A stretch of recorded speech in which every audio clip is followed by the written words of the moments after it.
Hello friends, आप सब कैसे हैं। आपको मैंने अपने पिछले वीडियो में आव्यूह के बारे में बताया था। उसमें मैंने पहली क्या क्या चीज बताई। पहली चीज आपको बताई थी कि आव्यूह की परिभाषा, डेफिनेशन ऑफ ए मैट्रिक्स। दूसरी चीज मैंने आपको बताई थी ऑर्डर ऑफ ए मैट्रिक्स, आव्यूह का क्रम, जिसके लिए मैंने आपसे कहा था आव्यूह का क्रम जानने के लिए आप भगवान रामचंद्र को याद रखें। R क्रॉस C, रो गुणे कॉलम। तीसरी चीज मैंने आपको बताई थी टाइप्स ऑफ मैट्रिक्स, आव्यूह के प्रकार। आज हम प्रश्नावली स्टार्ट करते हैं। हमारी पहली प्रश्नावली है एक्सरसाइज 3.1 एनसीईआरटी की बुक से, जिसका पहला सवाल है, ये दिया हुआ है के लिए ज्ञात करो पहला आव्यूह की कोटि, दूसरा आव्यूहों की संख्या, अवयवों की संख्या, तीसरा इसका मान ज्ञात। देखिए अब ये आव्यूह है, इसमें आपको मैंने बताया था पंक्ति क्या है, स्तंभ क्या है। ये पंक्ति है। कै पंक्ति है? एक पंक्ति, दो पंक्ति, तीन पंक्ति। और आपके पास स्तंभ है चार, एक स्तंभ, दो स्तंभ, तीन स्तंभ, चार स्तंभ। और पहली चीज पूछ रहा आव्यूह की कोटि। कोटि और क्रम एक ही चीज है। तो आव्यूह की कोटि पहला पार्ट जानने के लिए हमने आपसे कहा था R क्रॉस C, आव्यूह की कोटि, आव्यूह की कोटि बराबर R cross C। R means row, C means column. कितनी रो हैं? एक, दो, तीन। तो तीन रो हो गई। कॉलम कितने हैं? एक, दो, तीन, चार। तो आव्यूह की कोटि क्या हुई? 3 क्रॉस 4। अगला चीज है, सेकंड पार्ट इसका है। सेकंड पार्ट है आपके पास अवयवों की संख्या। अवयवों की संख्या, इसमें कितने अवयव हैं? ये सब एलिमेंट्स कहलाते हैं अवयव। एक अवयव, दो अवयव, तीन, चार, पांच, 6, 7, 8, 9, 10, 11, 12। इस तरीके से गिनने से कोई फायदा नहीं है। अवयवों की संख्या, अवयवों की संख्या बराबर, यही जो आपका R क्रॉस C 3 गुणे 4 आप मल्टीप्लाई कर देंगे, जो आएगा वो 12 हो जाएगा। अगर किसी आव्यूह का क्रम 5 गुणे 4 है, इसका मतलब क्या हुआ? 5 पंक्ति है, 4 स्तंभ है। अगर हम पूछे उसमें अवयवों की संख्या, तो आप कह सकते हैं अवयवों की संख्या कितनी होगी? 20 होगी। ये मैंने आपको एक एग्जाम्पल बताया। अब आइए आपको आते हैं तीसरे थर्ड पार्ट पे। थर्ड पार्ट पे आपसे कह रहा है पहला चीज A13। बच्चों ये समझ लेना, किसी आप मैट्रिक्स को जैसे A बराबर हमने डिनोट किया AIJ, इसका मतलब होता है यह एक अवयव है उसका, ith रो और jth कॉलम का। पहले जो लिखा रहता है ये रो डिनोट करता है, जो बाद में लिखा रहता है ये कॉलम डिनोट करता है। तो अगर आपसे पूछा जाए A13 का मतलब इस आव्यूह के पहली पंक्ति और तीसरे स्तंभ का अवयव। पहली पंक्ति, कौन सा स्तंभ? तीसरा स्तंभ। तो अब आप अगर देखेंगे तो इसकी पहली पंक्ति ये है और तीसरा स्तंभ आपका ये है। तो आपसे पूछ क्या रहा है? A13 मतलब पहली पंक्ति और तीसरा स्तंभ। तो पहली पंक्ति ये हो गई, तीसरा स्तंभ ये हो गया। तो A13 का मान हो गया 19। दूसरा आपसे पूछ रहा है A24। A24 का मतलब हुआ ये पहले वाला क्या है? पंक्ति है। ये क्या है? स्तंभ। दूसरी पंक्ति और चौथे स्तंभ का अवयव। तो दूसरी पंक्ति ये है, चौथा स्तंभ ये है। पहला स्तंभ, दूसरा स्तंभ, तीसरा स्तंभ, चौथा स्तंभ। तो A24 का मान क्या हो जाएगा? 12। A24 is equal to 12। अब आपसे इसी प्रकार पूछ रहा है A21, इसको पहले बता दिया। A21 का मतलब क्या हुआ? दूसरी पंक्ति, पहला स्तंभ, दूसरी पंक्ति। ये पंक्ति, पहली पंक्ति, दूसरी पंक्ति, और दूसरी पंक्ति के बाद पहला स्तंभ, दूसरी, और पहला स्तंभ ये है। तो दूसरी पंक्ति और पहला स्तंभ का A21 का मान क्या हो जाएगा? 35। इसी प्रकार से आपके पास है A23। A23 का मतलब हुआ दूसरी पंक्ति, तीसरा स्तंभ। तो दूसरी पंक्ति आपकी ये है और तीसरा स्तंभ आपका ये है। तो दूसरी पंक्ति, तीसरा स्तंभ का अवयव हो जाएगा 5/2। समझ में आ गया होगा?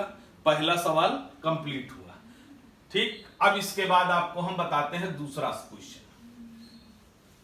आपके एनसीईआरटी की बुक का जो दूसरा प्रश्न है वो इस प्रकार से है। क्वेश्चन नंबर 2, यदि किसी आव्यूह में 24 अवयव हैं, कितने अवयव हैं? 24 अवयव, तो इसकी संभव कोटियां क्या हैं? और इसके बाद इसी में दिया है यदि इसमें 13 अवयव हैं, कितने अवयव हैं? 13 अवयव हैं, तो संभव कोटियां। प्रश्न संख्या 2 और प्रश्न संख्या 3 एक ही टाइप की है। मैं प्रश्न संख्या 2 आपको बता रहा हूं, 3 आप करिएगा। यदि किसी आव्यूह में 24 अवयव हैं, कुल कितने अवयव हैं? 24 अवयव हैं, तो इसकी संभव कोटियां क्या हैं? बच्चों, हमने आपको बताया कि अगर कोटि किसी आव्यूह का क्रम 5 गुणे 4 है तो उसमें कितने अवयव हैं? ये कोटि है, कोटि बराबर 5 गुणे 4, तो अवयव क्या हो जाएंगे? 5 चौक। अगर कोटि दिया हो तो आप अवयव पता कर सकते हैं। अब यहां उल्टा है, आपको अवयव दिया हुआ है और कोटि पता करनी है। तो अब इसके लिए आपको करना क्या होगा? आपके पास आव्यूह में कुल कितने अवयव हैं? अवयव बराबर 24। संभव कोटियां, संभव कोटियां एक तो हो सकती है 24 क्रॉस 1। ये ध्यान रखिएगा, जो पहला लिखा जाता है ये पंक्ति होता है, दूसरा लिखा जाता है स्तंभ होता है। एक तो 24 गुणे 1 24 पंक्तियां हो और स्तंभ केवल 1 हो। दूसरा क्या हो सकता है? 1 गुणे 24, एक पंक्ति हो 24 स्तंभ हो। अगला क्या हो सकता है? 2 गुणे 12, 2 पंक्ति 12 स्तंभ। अगला क्या हो सकता है? 12 गुणे 2। अगला क्या हो सकता है? 4 गुणे 6। अगला क्या हो सकता है? 6 गुणे 4, 6 चौक 24। इसके बाद क्या हो सकता है? 8 गुणे 3 और 3 गुणे 8, 8 त्रिक 24, 3 अठे 24। तो आपके ये आपके सारे क्रम हो गए। अगर 24 अवयव हैं तो आपके इतने क्रम हो सकते हैं। 24 गुणे 1 का हो सकता है, एक 1 गुणे 24 हो सकता है, एक 2 गुणे 12 हो सकता है, एक 12 गुणे 2 हो सकता है, एक 4 गुणे 6, एक 6 गुणे 4, 8 गुणे 3, 3 गुणे 8। ये कुल इतने क्रम हो सकते हैं। इसी प्रकार से इसमें एक पार्ट और जुड़ा हुआ है कि अगर 13 अवयव हैं तो संभव कोटियां क्या हैं। तो अब आपका यहां पर जो है कॉन्सेप्ट चेंज हो गया। अवयव कुल कितने हैं? 13 हैं, संभव कोटियां। तो अब 13 का कोई फैक्टर तो होना नहीं है, तो 13 का फैक्टर इसका क्रम क्या हो सकता है? एक 13 गुणे 1 हो सकता है, एक क्या हो सकता है? 1 गुणे 13 हो सकता है। बस आपका यह दूसरा सवाल भी कंप्लीट होगा। इसी प्रकार से तीसरा सवाल आप लोग इसी टाइप का है, तीसरा आप कर लेंगे। अब हम आते हैं क्वेश्चन नंबर 4 पे। आपके किताब का क्वेश्चन नंबर 4 है। क्वेश्चन नंबर 4, एक 2 क्रॉस 2 आव्यूह ए बराबर AIJ की रचना करो, की रचना करो, जिसके अवयव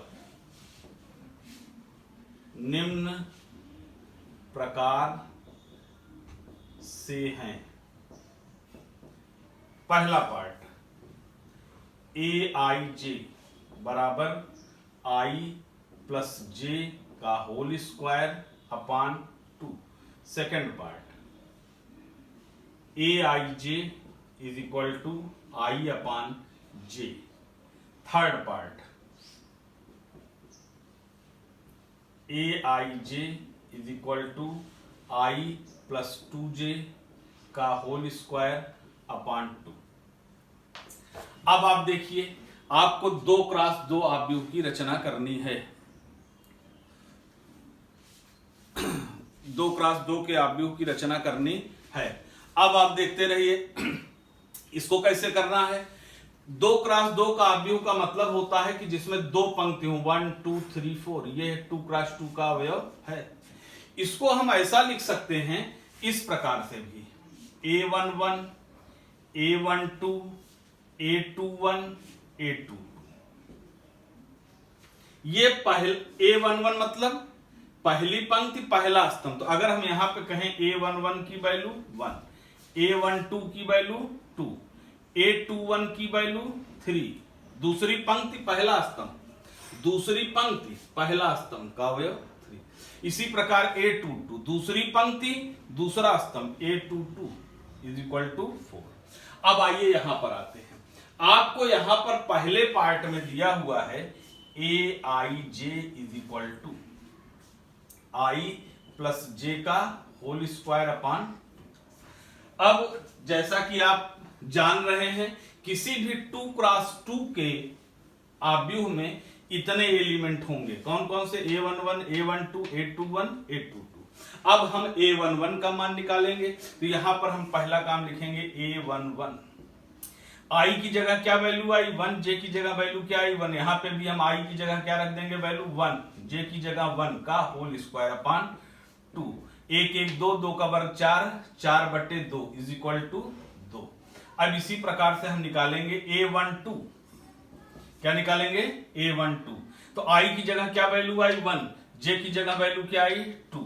1 प्लस 2 का whole square upon 2 that is equal to 2 1 3 का वर्ग 9/2।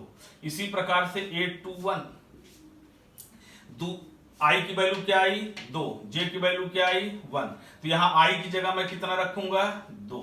J की जगह 1 रखूंगा। 2 धन 1 का whole square upon 2 that is equal to 9/। इसी प्रकार से हमको निकालना पड़ेगा A22। अब A22 निकालने के लिए I की जगह क्या आया? 2। J की जगह क्या आया? 2। यहां पे आप मान रखेंगे 2 धन 2 का होल स्क्वायर अपॉन 2। 2 धन 2, 4 का स्क्वायर 16/2 क्या आएगा? 8। इसका मतलब हमारा ये आव्यूह कोई A बराबर है इतना। तो अब हमारे पास A बराबर यहां वैल्यू पुटअप कर देते हैं। A11 की वैल्यू क्या आई? 2। A12 की वैल्यू क्या आई? 9/2। A21 की वैल्यू क्या आई? 9/2। A22 की वैल्यू क्या आई? 8। इस प्रकार से पहला पार्ट कंप्लीट हुआ। ठीक है। तो अब हम इसी प्रकार से एक पार्ट और कर देते हैं, उसको आप जल्दी से देख लीजिए। आपके पास है सेकंड पार्ट। क्या है second part? Aij is equal to I upon J। अब यहां पर हमको ये चाहिए एलिमेंट A11, क्या हो जाएगा? 1/1। A12 क्या हो जाएगा? 1/2। A21 बराबर 2/1। A22 बराबर I/J 2/2। इसका मतलब A बराबर हमारे पास क्या हो गया? A11 की वैल्यू आई 1/1 माने 1। A2 2/1 का मतलब 2। A21 का मतलब 1/2। A22 का मतलब 2/2 मतलब 1। इस प्रकार से हमारा ये सेकंड पार्ट भी कंप्लीट हो गया। अगर बच्चों आप लोगों को मेरा वीडियो अच्छा लगा हो तो हमारे वीडियो को लाइक करें, हमारे चैनल को सब्सक्राइब करें। धन्यवाद।